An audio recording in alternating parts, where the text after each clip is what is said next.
बिस्मिल्लाहिर्रहमानिर्रहीम। शुरू करता हूँ अल्लाह के पाक नाम से जो बहुत बड़ा मेहरबान नायत रहने वाला। दोस्तों, बहनों, भाइयों, बुजुर्गों, अस्सलाम वालेकुम वरहमतुल्लाहि वबरकातुहू। तारीख इस्लाम सुल्तान महमूद गजनवी से लेके शहनशाह अकबर जलालुद्दीन अकबर तक की दास्तान हम जारी रखे हुए हैं और उसकी आज 50 नंबर किस्त में हम आपको खुशामदीद करते हैं। दोस्तों, कल हम बात कर रहे थे राजकुमारी और एक जवान लड़का जो के गौरी सुल्तान गौरी ने भेजा हुआ था, उससे मुकाबला हो रहा था मैदान में। राजकुमारी ने सवाल किया था उस लड़के से कि तेरा निशाना अच्छा है, पर यह सवाल तो इस वक्त करती अच्छी लगती थी जब मैं भी तीर चला चुका होता। उस लड़के ने बोला, अगर मेरा तीर इधर उधर हो जाता, खता हो जाता, निशाने पर ना बैठता, तो फिर तू मुझसे पूछती कि तेरा निशाना कैसा है। जब अभी तक मैंने तीर नहीं चलाया तो तू अपने निशाने की कैफियत मुझसे क्यों पूछती है। जरा मुझे भी अपना कमाल दिखाने दे, फिर देखते हैं कौन किसे कहता है कि मेरा निशाना कैसा है। ऐबा, वो लड़का पीछे हटा। राजकुमारी इसके साथ थी, सिपह सलार भी करीब ही खड़ा था। ऐबा जो लैन खींची थी, इससे भी 2 गज पीछे जा खड़ा हुआ और राजकुमारी को मुखातब करके कहने लगा, राजकुमारी, जहां से तूने निशाना लिया था मैं इससे भी लगभग 2 गज पीछे हट गया हूं, ताकि तुझे कोई शक और शुबा ना रहे कि मेरा निशाना तुझसे कमतर है।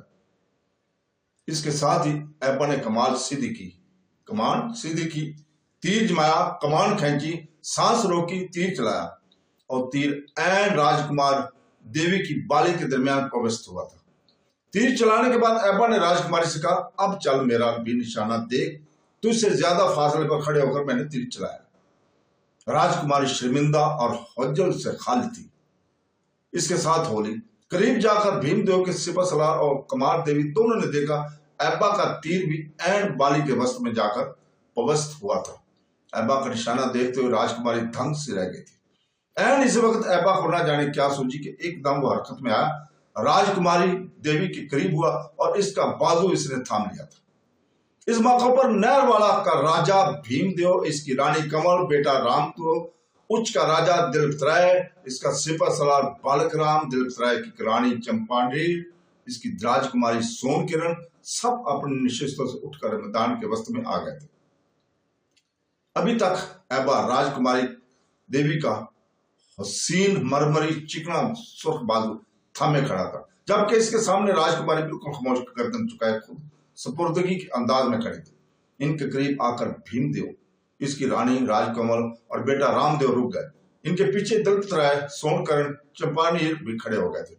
सब मुस्कुराते रहे थे, बड़ा खुशी का इजहार कर रहे थे। इस मौके पर नहरवाला का राजा भीमदेव ने ऐबा को मुखातब किया, नौजवान, मैं नहीं जानता तू कौन है, कहां से आया, किसके कहने पर तू मुकाबले के लिए उतरा है, लेकिन तू है कमाल का नौजवान, बिल्कुल नायाब और बेनजीर। ये जो तूने मेरी राजकुमारी का बाजू पकड़ रखा है, तो तू इसका हक रखता है कि इसका बाजू पकड़े, इसलिए कि तू इससे तेगजनी और तीर अंदाजी दोनों के मुकाबले जीत चुका है। ऐबा ने राजकुमारी का बाजू छोड़ दिया और वो सामने खड़े होकर बड़े गौर और तवज्जुह से इसकी तरफ देखने लगी थी। ऐबा ने नहरवाला के राजा भीमदेव को मुखातब किया, राजा, आपकी आमद तक मैंने आपकी राजकुमारी का बाजू इसलिए थामे रखा था ताकि आप यहाँ आकर अपनी जबान से कहें कि मैं दोनों मुकाबले जीत चुका हूँ, इसलिए कि तेगजनी का मुकाबला जीतने के बाद मैंने आपकी राजकुमारी का बाजू थामा था, तो ये बड़ी गजबनाक हुई थी। इसने मुझे धमकी दी थी कि मैं पहला लड़का हूं जिसने इसकी शरीर को छुआ है, बाजू थामा है। मेरी इस हरकत की मुझे सजा सख्त मिलेगी। अब न जाने तीर अंदाजी का मुकाबला जीतने के बाद आप लोगों या आपकी राजकुमारी की तरफ से मेरे लिए क्या सजा तजवीज की जाती है। मेरे लिए क्या सजा तजवीज की जाती है? भीमदेव मुस्कुराते हुए कहने लगा, अब तेरे लिए ना कोई सजा तजवीज कर सकता है और ना ही मेरी राजकुमारी तुमसे खफा होगी, ना ही अब वो तुझसे ये जवाब तलबी करेगी कि तूने इसके शरीर को क्यों छुआ है, क्योंकि इसका बाजू पकड़ा है, इसलिए कि तू इसके शरीर को छूने, इसका बाजू पकड़ने का हक रखता है। पर ये तू बता है कौन, कहां से आया, क्या नाम है तेरा? ऐबा मुस्कुराया। भीमदेव के सिपह सलार कहने लगा, ये जो बलि जिसके साथ राजकुमारी ने अपने सोने की बाली लटकाई थी, जिस कील में बाली लटकाई गई थी, क्या वो कील इस लकड़ी से निकाली जा सकती है? इसके बाद मैं बताऊंगा मैं कौन। भीमदेव का सिपहसालार फौरन हरकत में आया, आगे बढ़ा, 2-4 बार कील को ऊपर नीचे दाएं बाएं करके कील इसने निकाल दी। फिर कहने लगा, तेरे कहने पर कील मैंने निकाल दी है, अब बता तू क्या कहता है, क्या करना चाहता है? अब्बा कहने लगा, सब लोग पीछे हटकर खड़े हो जाए, मैं इस लकीर पर जाता हूं जिस लकीर पर खड़े होकर राजकुमारी ने अपनी बाली के अंदर तीर नवस्त किया था। इसी लकीर पर खड़े होकर जहां से कील उखाड़ा गया है, कील की निकल जाने की वजह से जो सुराख हुआ है, अगर मैं इस सुराख में तीर निशाने पर ना लगा सकूं तो कहना मैं तीर अंदाज ही नहीं हूं। अब्बा के इन अल्फाज पर जहां राजकुमारी कुंवार देवी इंतहाई हैरत और तज्जुब से इसकी तरफ देख रही थी, वहां दूसरे लोगों के चेहरे पर भी जस्तजू थी, हैरानगी की। सब पीछे हट गए। अब्बा इसी लकीर पर आया जिस लकीर पर खड़े होकर राजकुमारी ने तीर चलाया था। कमान में तीर लगाया, कमान की तांत को खींचा, सांस रोकी, फिर इसने तीर चला दिया। तीर जब लकड़ी में जाकर पवस्त हुआ, सब लोग भागते हुए लकड़ी की तरफ गए, दंग रह गए। जिस जगह से कील निकाली गई थी, जिसमें बाली लटकाई गई थी, इस कील की वजह से वहां जो सुराख बना था, तीर बिल्कुल इसी सुराख के बीच में पवस्त हुआ था। अब्बा भी वहां गया। सब लोग बड़ी हैरत से इसकी तरफ देख रहे थे। फिर अब्बा ने राजा भीमदेव को मुखातिब किया, क्या आप बताएंगे कि मैं कैसा तीर अंदाज हूं? भीमदेव मुस्कुराते हुए कहने लगा, मैं समझता हूं कि तुम ऐसे तीर अंदाज हो जिसका जवाब, जिसकी मिसाल कहीं भी नहीं मिलती। और ये तो कहो हो कौन? अब्बा मुस्कुराया, कहने लगा, मेरा नाम अब्बा है, जात का तुर्क हूं, गुलाम था, आजाद कर दिया गया हूं। जिस आका ने मुझे आजाद किया, इसी ने मेरी आजादी की खुशी में मुझे कुछ रकम दी और वो रकम लेकर मैं इस तरफ चला आया, इसलिए कि इधर के कुछ सौदागर गजनी की तरफ जाते थे, इसलिए कि मैं गजनी का रहने वाला हूँ। वहां से मुझे पता चला कि कुछ शहर में ओशा देवी का त्योहार लगता है और इसमें यह मुकाबला मुनक़द होता है। बस मैं इस मुकाबले में हिस्सा लेने के लिए यहाँ पहुंच गया हूँ। अब मुकाबला जीत चुका हूं तो वापस जाऊंगा। यहां तक कहने के बाद अब्बा खामोश हो गया। इस मौका पर कुमार देवी अपने पिता भीमदेव, अपनी माता राजकमल और भाई रामदेव को पकड़कर एक तरफ ले गई। फिर इन्हें मुखातिब करके बड़ी राजदारी में कहने लगी, ये जिस लड़के ने मुझसे मुकाबला जीता है, इसने अपना नाम अब्बा बताया, मुसलमान है, तुर्क है, गुलाम था, आजाद हुआ है, वापस जाने का भी इरादा रखता है। पिताजी, इसने मुझसे मुकाबला जीता है, इसने मेरे शरीर को हाथ लगाया, मेरा बाजू थामा है। आपने भी और मैंने भी यही ऐद कर रखा था कि वही मेरी जिंदगी का साथी बनेगा, जो मुकाबला जीत कर मेरे हाथ थामेगा, मेरा शरीर को हाथ लगाएगा। अब चूंकि ऐसा हो चुका है, लिहाजा इस लड़के को वापस नहीं जाना चाहिए। यहां तक कहने के बाद राजकुमारी रुकी, फिर अपनी बात को आगे बढ़ा रही थी। पिताजी बेशक मुसलमान है, लेकिन चूंकि मुझसे मुकाबला जीत चुका है, लिहाजा मेरा हकदार है, इसे अपने साथ नहर वाला लेकर जाएंगे, वहां इसको मेरे साथ मंसूब कर दिया जाएगा। फिर मैं इसे अपने धर्म में लाने की कोशिश करूंगा। ये भी अभी मेरी तरह बालक और नौमर है, जवान हो जाएगा तो इसी को मैं अपनी जिंदगी का साथी बनाना पसंद करूंगी। इसलिए मेरे और आपके दरमियान अहद था। कुमार देवी के इन अल्फाज पर इसका भाई रामदेव और माँ राजकमल दोनों भीमदेव की तरफ देखने लगे। इस पर भीमदेव मुस्कुराते हुए कहने लगा, बेटी, जो बात तूने कही है, ना भी कहती तो लड़के को कभी और किसी भी सूरत में वापस ना जाने देता।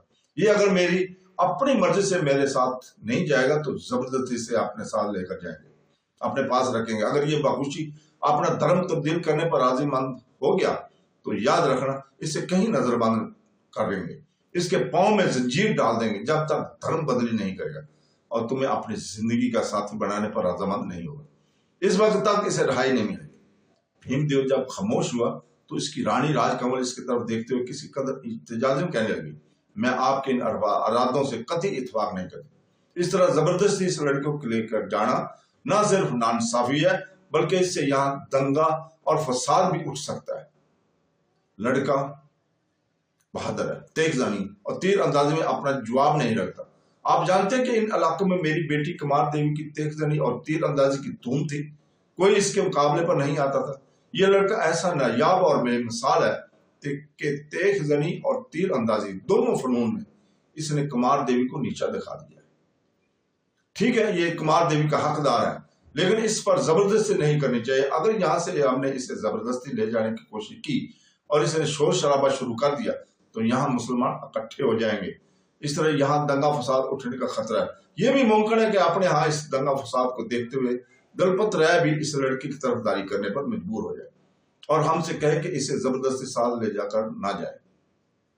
यहां तक कहने के बाद राजकमल रुकी तो इसकी तरफ गौर से देखते हुए भीमदेव कहने लगा, फिर तुम क्या मशवरा देती हो? राजकमल फिर बोली, जैसा कि मैं बता चुकी, यह लड़का शमशीर जनी और तीर अंदाजी में बेनजीर है।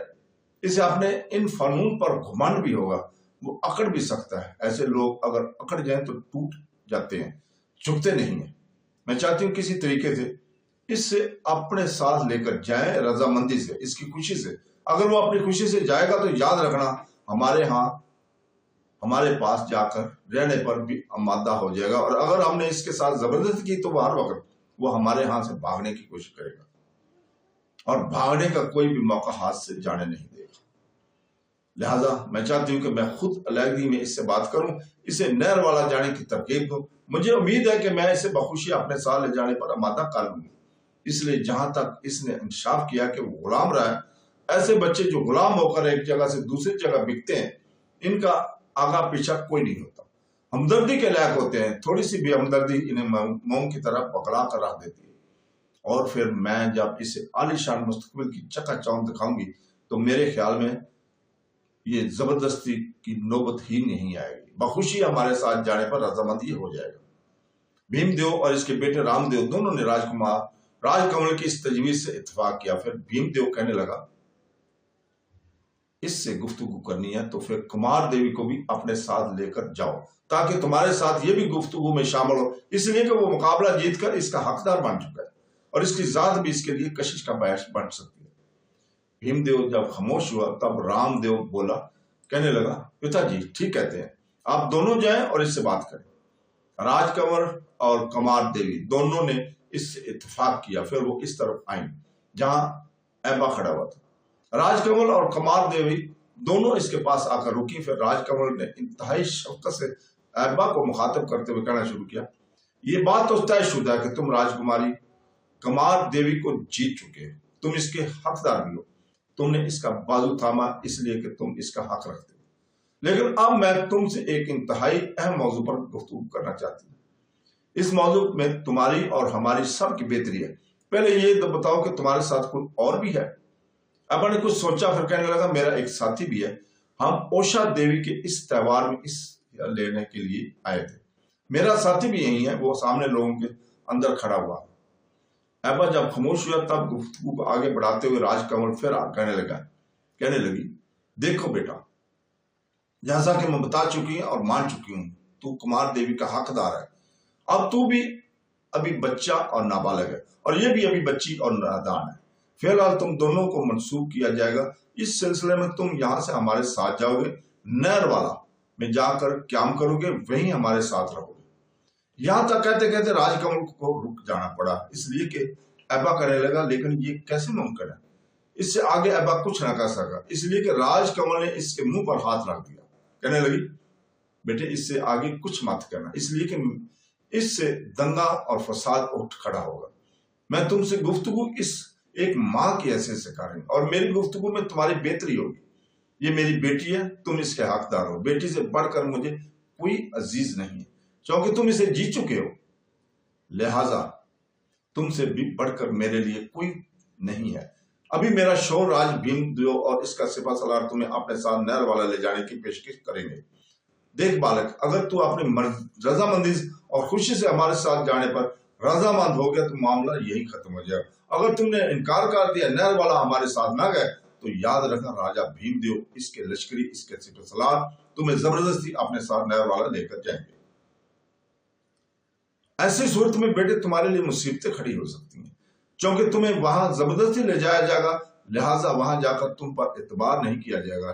तुम्हें जंदान में भी डाला जा सकता है, तुम्हें जंजीरों में भी जकड़ा जा सकता है, ताकि तुम नहर वाले से भाग ना सको। इस बिना पर तुमसे इल्तमास करने के लिए आई हूं कि जब कुमार देवी का पिता भीमदेव तुम्हें अपने साथ नहर वाला जाने के लिए कहे तो बच्चे इनकार ना करना, हमारे साथ चले जाने पर रजामंद हो जाना।